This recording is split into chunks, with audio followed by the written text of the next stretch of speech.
వరుసగా నోటీసులు అందుతున్నాయి. నిన్న గుంటూరు జిల్లాలోని తాడేపల్లిగూడెంలో ప్రధాన కార్యాలయం వైసీపీకి సంబంధించి కూల్చివేయడం చూసాం. ప్రభుత్వ భూముల్లో అక్రమంగా అవినీతి పాల్పడుతూ కూల్చడం లాంటి ఘటనలు చూసాం. ఇక్కడ మీరు స్క్రీన్ మీద చూడవచ్చు. పెద్ద ఎత్తున వైసీపీ తాడేపల్లిగూడెంలో ప్రధాన కార్యాలయం అక్కడ కూడా కొంత ప్రభుత్వ భూమిని ఆక్రమించి అవినీతి ఎటువంటి పర్మిషన్స్ లేకుండానే నిర్మించారనే ఒక ఆరోపణతోని సిఆర్డీ అధికారులు 2 సార్లు నోటీసులు జారీ చేశారు. దానికి సంబంధించి ఎటువంటి సమాధానం రాకపోయేసరికల్లా నిన్న దీనికి సంబంధించి ఉదయాన్నే కూల్చివేయడం జరిగింది. డిమాలిషింగ్ ఆర్డర్స్ ఇచ్చి కూల్చివేయడం జరిగింది.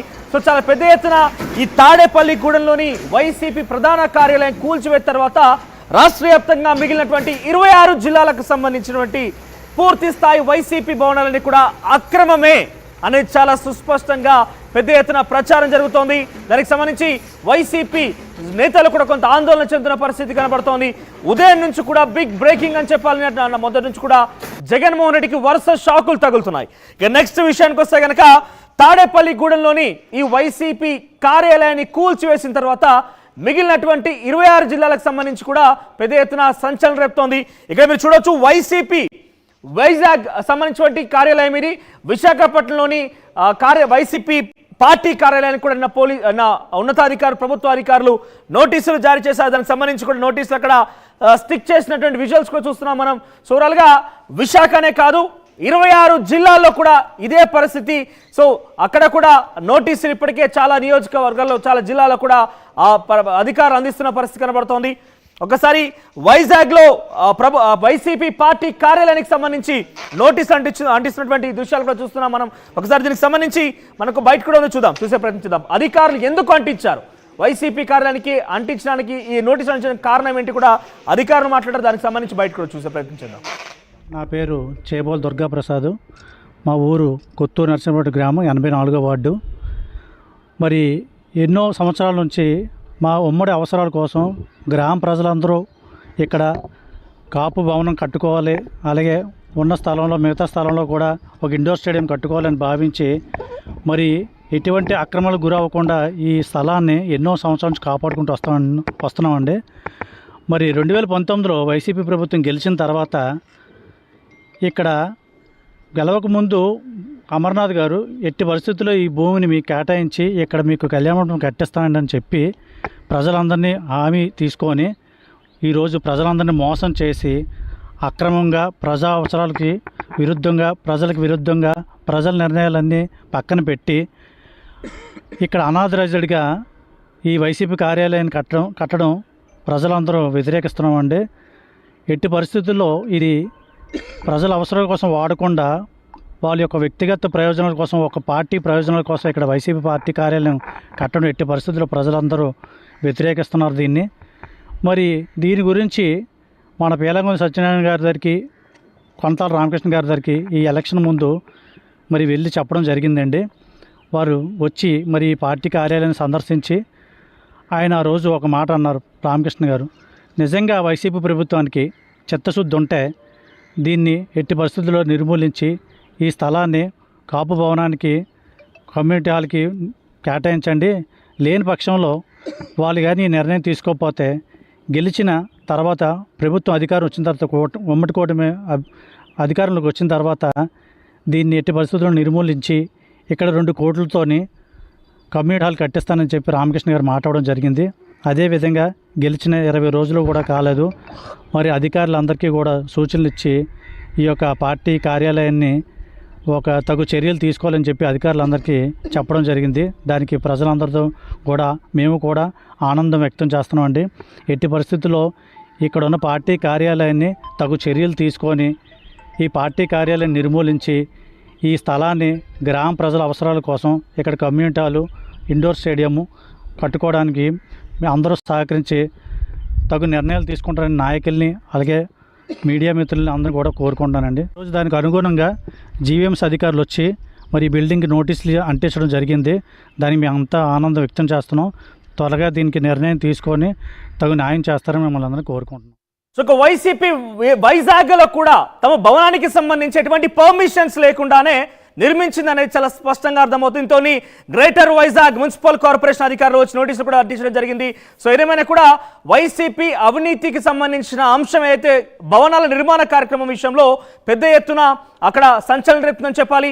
అయితే ఒకసారి 2,000 కోట్ల రూపాయలకు సంబంధించిన అంశం, ఎందుకంటే ఏ రకంగా చెప్పాల్సి వస్తుంది అని అంటే కనుక మొదటి నుంచి కూడా తాడేపల్లిగూడెంలో సంబంధించినటువంటి ఆ వైసీపీ ప్రధాన కార్యాలయాన్ని కూల్చివేసిన తర్వాత వరుసగా ఒక్కొక్కటి వెలుగులోకి వస్తోంది.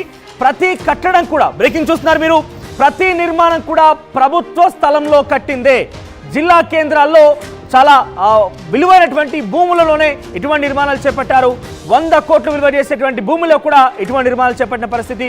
అయితే 33 సంవత్సరాలకు గాను లీజ్ తీసుకొని ఒక్కో వైసీపీ కార్యాలయాన్ని సుమారుగా 2 ఎకరాల స్థలాల్లో నిర్మించడం అంటే అది సామాన్య విషయమే కాదు. నాకు తెలిసి బహుశా పెద్ద పెద్ద జాతీయ పార్టీలకు ఇన్ఫాక్ట్ 3 సార్లు అధికారాన్ని వరుసగా చేపట్టినటువంటి బీజేపీ పార్టీకి సైతం ఢిల్లీలో కేవలం 2 ఎకరాల్లోనే వాళ్ళకి పార్టీ ఆఫీస్ ఉంది. కానీ ఇక్కడ వైసీపీ పార్టీ ఆఫీసులో కనుక చూస్తే కనుక ప్రతి జిల్లాలో 2 ఎకరాల చొప్పున పార్టీ కార్యాలయం నిర్మించడం కావచ్చు, చాలా పెద్ద ఎత్తున బిల్డింగ్ల నిర్మాణం జరిగింది. ఒకసారి డిస్ట్రిక్ట్ వైజ్గా మనం చూస్తే కనుక పశ్చిమ గోదావరి జిల్లాలో ఉన్నటువంటి ఈ భవనం చూస్తున్నాం మనం. ఇది కూడా ఒక ప్రభుత్వ స్థలంలో కట్టిందే. సుమారుగా 100 కోట్ల రూపాయలు విలువ చేసేటువంటి ఈ స్థలంలో పశ్చిమ గోదావరి జిల్లాలో కూడా ఒక భవనం కట్టారు. సేమ్ యాజ్ ఈజ్, అన్ని డిజైన్స్ కూడా ఒకే మాదిరిగా ఉంటాయి. నెక్స్ట్ డిస్ట్రిక్ట్ చూస్తే కనుక కృష్ణా జిల్లా. సో దాదాపుగా పూర్తి కావచ్చింది, రంగులు అద్దారు కూడా. సో రెడీ టు లాంచ్ అనే రకంగా ఉంది కృష్ణా జిల్లాలో కూడా. ఇది కూడా ఒక ప్రభుత్వ భూమిలో కట్టినటువంటి కట్టడమే. సో నెక్స్ట్ చూస్తే కనుక బాపట్ల నియోజకవర్గం, బాపట్ల జిల్లాకు సంబంధించి కూడా అక్కడ కూడా రెడీ లాంచ్లో ఉన్నది. దాదాపుగా 75% పూర్తి కావచ్చింది. ఇది కూడా సుమారుగా 2 ఎకరాల స్థలంలో కట్టిందే. నెక్స్ట్ చూస్తే కనుక అనకాపల్లి. సో అనకాపల్లిలో కూడా రెడీ టు లాంచ్లో ఉంది, రంగులు అద్దారు. ఇక రేపు మాపో మరోసారి కానీ ప్రభుత్వం వస్తే లాంచ్కి రెడీగా ఉన్నటువంటి వైసీపీ కార్యాలయం ఇది కూడా ఒక ప్రభుత్వ కార్యాలయంలో కట్టిందే. ఇక నెక్స్ట్ జిల్లా చూస్తే కనుక పల్నాడు జిల్లా. సో పల్నాడు జిల్లాలో కూడా ఇది దాదాపుగా 80% పూర్తి కావచ్చింది. ఇది కూడా పర్మిషన్స్లో ఎట్టి పరిస్థితుల్లో కూడా పూర్తిగా అన్నీ కూడా ప్రభుత్వ భూముల్లో కట్టిన కట్టడాలుగానే మనం గమనించాలి. అది నిష్క్రమమైనటువంటి కొన్ని భూముల్లో కావచ్చు, దేవాదాయ భూముల్లో కావచ్చు, కొన్ని చెరువుల్లో కూడా కట్టిన సందర్భాలు కూడా ఉన్నాయంటూ కూడా ఆశ్చర్యపరుస్తున్న పరిస్థితి. సో ఇది పల్నాడు జిల్లాకు సంబంధించింది. మరొకటి తిరుపతి జిల్లాకు సంబంధించి. సో తిరుపతిలో కూడా దాదాపుగా 50% వరకు పూర్తిగా వచ్చింది. ఇది తిరుపతిలో కూడా ప్రభుత్వ స్థలంలోనే కట్టినటువంటి వైసీపీ కార్యాలయం ఇది. నెక్స్ట్ సోరల్గా ఏలూరు జిల్లా దాదాపుగా పూర్తిగా వచ్చింది, 90% పూర్తి అయిపోయింది. దీనికి సంబంధించి కూడా ప్రభుత్వ అధికారులు నోటీసులు జారీ చేస్తున్నారు. ఓవరాల్గా 26 జిల్లాలో కూడా ప్రభుత్వ అధికారులు నోటీసులు జారీ చేస్తున్నారు. నెక్స్ట్ అనంతపురం జిల్లాకు సంబంధించిన వైసీపీ కార్యాలయం చూస్తున్నాం. మీరు గమనిస్తే దాదాపుగా అన్ని కూడా ఒకే డిజైన్లో సుమారుగా 2 ఎకరాల స్థలంలోనే నిర్మించారు. అన్ని సేమ్ పెయింటింగ్స్, సేమ్ డిజైన్, అన్ని కూడా ఒకే రకంగా ఉన్నాయి. ఇన్ఫాక్ట్ టీడీపీ నాయకులు కూడా ఆరోపిస్తున్న అంశం ఏంటంటే ఇవన్నీ కూడా ఒక ప్యాలెస్ను తలపిస్తున్నాయి రకంగా ఆరోపిస్తున్నారు. నెక్స్ట్ శ్రీకాకుళంకి సంబంధించిన జిల్లాలో వైసీపీ కార్యాలయం చూస్తున్నాం. ఇప్పుడే నిర్మాణ దశలో ఉంది. ఇది సుమారుగా 50% కావచ్చింది. ఇది కూడా నెక్స్ట్ సోరల్గా ప్రతి జిల్లాలో కూడా ఇదే తరహాలో భవనాల నిర్మాణం జరిగింది. నెల్లూరు జిల్లాకు సంబంధించిన భవనం చూస్తున్నాం మనం. నెల్లూరు వైసీపీ కార్యాలయం కూడా ఇది కూడా సుమారుగా 50% కావచ్చింది. నెక్స్ట్ జిల్లా చూస్తే కనుక శ్రీ సత్యసాయి జిల్లాకు సంబంధించి వైసీపీ భవనం చూస్తున్నాం మనం. సో దాదాపుగా ఇది కూడా కొంత పెయింట్లు ఇప్పుడిప్పుడే దిగుతున్న పరిస్థితి, 80% పూర్తి కావచ్చింది. నెక్స్ట్ చూస్తే కనుక అన్నమయ్య జిల్లాకు సంబంధించి వైసీపీ కార్యాలయం. సో ఎక్కడ చూసినా మీరు గమనించాలి, సేమ్ డిజైన్ అయితే కనబడుతోంది. దాదాపుగా అన్ని కూడా ప్రభుత్వ భూముల్లో ఏర్పాటు చేసినవే. ఎక్కడ చూసినా నిషేధిత ఇరిగేషన్ చెరువులు భూములకు సంబంధించినటువంటి అంశాల్లోనే ఉన్నాయి. ఇక కర్నూలు జిల్లాకు సంబంధించినటువంటి ఆ వైసీపీ భవనాన్ని మనం చూస్తున్నాం. ఎస్ మాట్లాడడం ఇదే అంశానికి సంబంధించి ఒకసారి మా ప్రతినిధి కృష్ణమోహన్తో సిద్ధంగా. ఎస్ కృష్ణమోహన్, సో ఎక్కడ చూసినా కూడా వైసీపీ కార్యాలయాలకు సంబంధించి చర్చనీయాంశం అవుతుంది ఆంధ్రప్రదేశ్ రాష్ట్రంలో. సో తాడేపల్లిగూడెంలోని ప్రధాన కార్యాలయాన్ని ఎప్పుడైతే కూల్చివేయడం జరిగిందో వరుసగా 26 జిల్లాలకు సంబంధించిన వైసీపీ ఆఫీసుల మీద అధికారులు నోటీసులు జారీ చేస్తున్నారు. సో దానికి సంబంధించి ప్రభుత్వం ఎటువంటి చర్యలు తీసుకునే అవకాశం కనబడుతోంది, దాని గురించి మీకు అప్డేట్స్ ఏంటి? మనోజ్, బేసిక్ గా ఏదైతే నిన్న వైసీపీ తాడేపల్లిలో వైసీపీ కార్యాలయాన్ని కూల్చారో దాని తర్వాత పార్టీకి సంబంధించి చాలా లోతైన విషయాల్ని పార్టీ సేకరించే పనులు పడింది తెలుగుదేశం గవర్నమెంట్. అంటే ఈ ప్రభుత్వం వచ్చిన తర్వాత జరుగుతున్న వ్యవహారాల్లో ఒక్కొక్కటి 26 జిల్లాల్లో, అంటే ఏపీలో ఉన్న 26 జిల్లాల్లో కొన్ని 100 కోట్ల రూపాయలకు సంబంధించిన ప్రైమ్ ల్యాండ్స్ ఏవైతే ఉన్నాయో వాటన్నిటినీ పార్టీ కార్యాలయం పేరుతో కొట్టేసే ప్రయత్నం వైసీపీ చేస్తోంది అనేది టీడీపీ బలంగా నమ్ముతోంది. అందులో భాగంగానే జిల్లా కేంద్రాల్లో నడిబొడ్డున 2 ఎకరాల పార్టీ కార్యాలయ భూముల్ని వైసీపీ ర్యాంక్ అంటే మార్కెట్ వాల్యూ ప్రకారం చూసుకుంటే దాదాపుగా అంటే ఈ 26 జిల్లాల్లో 900 కోట్ల నుంచి 1000 కోట్ల రూపాయల వరకు వర్త్ ఉండొచ్చు అనేది ఒక అంచనా. అది కేవలం అంచనా మాత్రమే. అంటే భూములు ప్రైమ్ ల్యాండ్స్ ఒక్కొక్క జిల్లాలో ఇప్పుడు మీరు చూపిస్తున్నారు ఎక్కడెక్కడ ఏ పార్టీ కార్యాలయాలు కట్టిందో మనం. కానీ అదే వ్యవహారంలో 26 జిల్లాల్లో కూడా భూమి అలాట్మెంట్ జరిగిపోయింది. లీజ్ పేరు మీద కొన్ని 33 సంవత్సరాల లీజ్ పేరు మీద కొన్ని తీసుకున్నారు.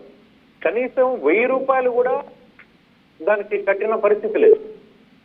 అంటే ఇవన్నీ కూడా దాదాపుగా ఇప్పుడు కానీ చూసుకుంటే ఒక్కొక్క పార్టీ కార్యాలయానికి కూడా 15 నుంచి 20 కోట్లు ఖర్చు చేసే పరిస్థితి. అంటే ఒక రాజ్ మహల్స్ లాగా ఈ పార్టీ కార్యాలయాన్ని కట్టాలనేది చేశారు. అంటే భవనంలో ఇంటీరియర్ కావచ్చు, ఇతర ఫర్నిచర్స్ కావచ్చు, మొత్తం ఒక రిచ్ కండిషన్ లో ఉండాలి అనే దీనిలో రాజభవనాన్ని ఉండేటట్టుగా ప్లాన్ చేసిన పరిస్థితి చాలా స్పష్టంగా కనబడుతుంది అనేది ఇప్పుడు చాలా వ్యవహారాలు ఒక్కొక్కటిగా బయటకు వస్తున్న పరిస్థితి మనం చూస్తున్నాం మనం. కానీ ఈ వ్యవహారం మీద మాత్రం వైసీపీ పార్టీ కార్యాలయాలు అంటే అట్ ద సేమ్ టైం ఇదే పార్టీ కార్యాలయాలకు సంబంధించి ఇప్పుడు వైసీపీ ఒక ఆరోపణ చేస్తోంది. తెలుగుదేశం గతంలో ఉన్నప్పుడు కూడా లీజుల పేరు మీద తెలుగుదేశం పార్టీ కార్యాలయాలు కట్టారు అనేది కొంత వాళ్ళు సోషల్ మీడియాలో కొన్ని పోస్టులు చేసే పని పెట్టారు.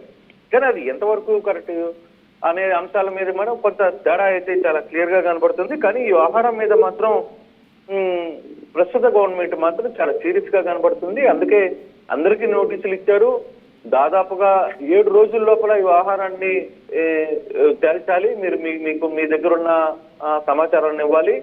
మరోవైపు ఏంటంటే వీటన్నిటిని ర్యాంకీ గ్రూప్ అంటే అయోధ్య రామరెడ్డికి సంబంధించిన గ్రూపు బిల్డింగ్స్ కడుతోంది. మరి దీనికి ఫండింగ్ ఎవరిచ్చారు? పార్టీ నుంచి ఇచ్చారా లేకపోతే ఎక్కడి నుంచి నడుస్తోంది? చాలా అంశాలు దీని మీద నడిచే పరిస్థితి ఉంది. రాబోయే రోజుల్లో మాత్రం ఈ వ్యవహారం కొంచెం హాట్ టాపిక్ గా మారే పరిస్థితి అయితే చాలా స్పష్టంగా కనబడుతుంది. కానీ ప్రస్తుత గవర్నమెంట్ మాత్రం వ్యవహారంలో కొంచెం సీరియస్ గానే వీటి మీద దృష్టి పెట్టింది. దాదాపుగా 1000 కోట్ల భూములు 26 జిల్లాలకు సంబంధించి కాజేసే పరిస్థితి. 42 ఎకరాలు ఇచ్చారు నారా లోకేష్ ట్వీట్ లో స్వయంగా పెట్టిన పరిస్థితి. సో ఇటువంటి సిచ్యువేషన్స్ లో రేపు ఎలా ఉండబోతున్నాయి? వీటిని పూర్తిగా కొలగొడతారా లేకపోతే తిరిగి హ్యాండ్ ఓవర్ చేసుకుంటారా? లేదు ఆ భవనాలు కంప్లీట్ అయిన భవనాల్ని హ్యాండ్ ఓవర్ చేసుకునే ప్రభుత్వం వేరే వాటి కోసం వాడతారా అనేది కూడా మనం చూడాలి. రేపు కేబినెట్ జరిగిపోతుంది కాబట్టి దీనికి సంబంధించి కొంత పూర్తి సమాచారం తెలిసే పరిస్థితి అయితే కనబడుతుంది మనోజ్. రైట్ కృష్ణమోహన్, ఇక వైసీపీకి సంబంధించినటువంటి ప్రధాన కార్యాలయాన్ని తాడేపల్లిలో కూల్చివేయడం తర్వాత ఒక్కొక్కటిగా వరుసగా వస్తున్నాయి. ఒకసారి చాలా క్లుప్తంగా చెప్పే ప్రయత్నం చేస్తే కనుక సుమారుగా ఇవన్నీ కూడా 26 జిల్లాల్లో కొన్ని చోట్ల లీజుకి తీసుకున్నటువంటి స్థలాలు ఉన్నాయి. మరికొన్ని చోట్ల వాళ్ళు డైరెక్ట్ గానే ఒక రకంగా చెప్పాలంటే టీడీపీ ఆరోపిస్తున్న ప్రకారంగా కబ్జా చేశారని కూడా వాళ్ళు ఆరోపిస్తున్నారు. సో అన్నింటికి కూడా దాదాపుగా నోటీసులు జారీ చేయబడింది. ఇప్పటికే తాడేపల్లిలోని వైసీపీ ప్రధాన కార్యాలయం కూల్చివేయబడింది. మరోవైపు సుమారుగా ఇవన్నీ కలిపితే కనుక 900 నుంచి 1000 కోట్ల రూపాయలటువంటి స్థలాలు, ఇవన్నీ కూడా 1000 కోట్ల విలువ చేసేటువంటి స్థలాలు ఉన్నాయి. దాంట్లో ప్రతి చోట కూడా ఒకే డిజైన్తోని వైసీపీ కార్యాలయాలు కట్టబడుతున్నాయి. అన్ని కూడా ఆ టీడీపీ ఆరోపిస్తున్న ప్రకారంగా ఒక్కొక్కటి ప్యాలెస్ను తలపిస్తోంది. ప్రతి జిల్లాలో కూడా ఒక్కొక్క ప్యాలెస్ను తలపించే విధంగా వైసీపీ ప్రధాన కార్యాలయాలను కూడా అక్కడ జిల్లా కార్యాలయాలుగా వాళ్ళు నిర్మిస్తున్న పరిస్థితి. ఇవన్నీ కూడా ఒకే డిజైన్తోని రామ్కీ అనే కంపెనీ, ఏదైతే వైసీపీ పార్టీకి సంబంధించినటువంటి రామయోధ్యారెడ్డి ఎంపీ ఆయనకు సంబంధించినటువంటి కంపెనీ రామ్కీ కంపెనీ ఇదంతా కూడా నిర్మిస్తున్నట్టుగా తెలుస్తోంది. సో ఏదేమైనా కూడా వరుసగా 26 జిల్లాలకు సంబంధించిన వైసీపీ కార్యాలయాలన్నింటి కూడా నోటీసులు ఇవ్వడం అనేది చర్చనీయాంశం అవుతోంది. పెద్ద ఎత్తున తాడేపల్లిలో ఉన్నటువంటి ప్రధాన కార్యాలయాన్ని ఇప్పటికే అధికారులు అక్రమ నిర్మాణంగా గుర్తించి కూల్చివేశారు. పలుమార్లు నోటీసులు జారీ చేసినప్పటికీ ఎవరు కూడా స్పందించలేదు. ఎటువంటి సమాధానం కూడా రాకపోవడంతో కూల్చివేయడం జరిగింది. ఒకసారి తాడేపల్లిగూడెలకు సంబంధించి తాడేపల్లిలోని వైసీపీ కార్యాలయానికి సంబంధించి అక్కడ ఏం జరిగింది పూర్తి స్థాయి సమాచార ప్రతినిధి రామారావు అందిస్తారు. రామారావు.